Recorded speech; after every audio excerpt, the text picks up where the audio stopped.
What's going on, you guys? Petplatypus here, and it's time to review JoJo's Bizarre Adventure Diamond is Unbreakable, Episode 2.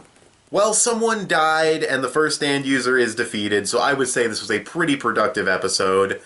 I guess I'll talk about some less important stuff real quick. First off, the opening. I can't really judge the song yet because it takes me a while to get used to all of JoJo's openings. Like, all four of the other openings, I heard them for the first time, and I was like, eh. And now I love all of them, so yeah, it'll probably take me a second to get used to it. They didn't use CGI, which was interesting. I'm very surprised they didn't. The other openings definitely looked way cooler and way more dynamic and crazy because of their CGI use. But, I'll watch the opening a couple more times and, watch the animation and everything. I definitely saw hints to future events that are in the manga, which was really cool, but they didn't, spoil anything. Like, they didn't pull a part 1 or part 2 opening, so that's good. But yeah. The opening was good. The ending, I've never heard that song before. I assume it's another classic old song like they did for all the other endings. But yeah, it was okay. The animation was kind of cool. It was like this 2D CGI looking thing. It was a pretty cool little ending. My favorite ending so far is probably still Roundabout. But yeah, and my favorite animation-wise is fucking Last Train Home, the second Stardust Crusaders ending. But that's the opening and ending. They were pretty good. As far as the episode itself goes, first of all, really good character development for Josuke, seeing his grandfather die and just vowing to protect his mom and the town in his grandfather's name. Really good character development, really sets the stage for Josuke's character moving forward. He's a very likable character already, but add that on top of it, it really sets everything in motion. Angelo as a villain was pretty cool. He bit the face off a dog and then spit it down the owner's throat. Like, that's like the most savage thing I've ever fucking seen in an anime. Like, you could say, oh, there's gorier anime out there, sure, but for a guy to bite a dog's face off and spit it down someone's throat, that is comically savage. It was funny, I was laughing, but it was dark as fuck at the same time. But it wouldn't be JoJo without the dog abuse, right? So that happens. And once it starts raining, you really get that foreboding sense of like, yeah, shit's about to go down.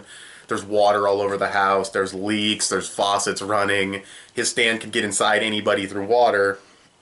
And it's just really cool to see them break down the wall, rebuild it so that they can fucking, get away from the steam. He eats the rubber glove. And the classic JoJo craziness that's just insane but awesome. And turning him into the Angelo Rock was awesome as well. Or was that what it was called? I forget what the actual name was. But yeah, I like how it's like a landmark and it tells you the directions to get there. The Dororas, because they are no longer the Ora-Oras. That was a really cool scene. Just beating the shit out of him and pounding him into the rock was awesome. And I forget how things go in the manga because it's been a while, but I want to say Josuke is not a killer. Like, Jotaro didn't really care ever, but I'm pretty sure Josuke doesn't kill, because Angelo was like, hey, if you kill me, you'll be just like me, and he's like, well, I'm not going to kill you. I want to say the people Josuke beats don't die, but I could be way off on that. It's been a while. But yeah, I don't know. It was a good episode. The next episode I'm definitely excited for, because I definitely liked that stand user fight in the manga. It's going to be a 2-parter, so we'll see what happens there. But yeah, it was really enjoyable. It was well paced. It was really well animated. All the color scheme changing and the artwork was all great, as always. So yeah, I really enjoyed this episode. It's cool seeing Josuke realize he can't bring the dead back, too. That was a pretty awesome, impactful moment. It was a fast-paced episode. I think the fast pace of the episode benefited it, but it knew to slow down during the scene where his grandfather died, and that was really, really good. So, yeah, that's pretty much the episode, though. I definitely want to see the next one.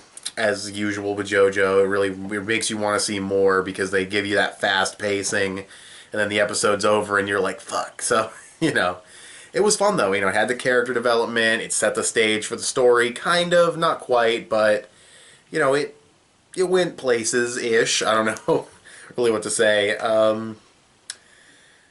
Yeah, I don't know. I don't really have much else to say. It set the stage. You kind of get the feeling that this is going to be another stand user-centric thing, where each part's going to be a different stand user, but I will promise you that there is more story to Diamond is Unbreakable, and yeah, it'll definitely be interesting. So, I feel like there was more to the Angelo thing in the manga. I feel like the next episode's going to have to start with them still being by the rock.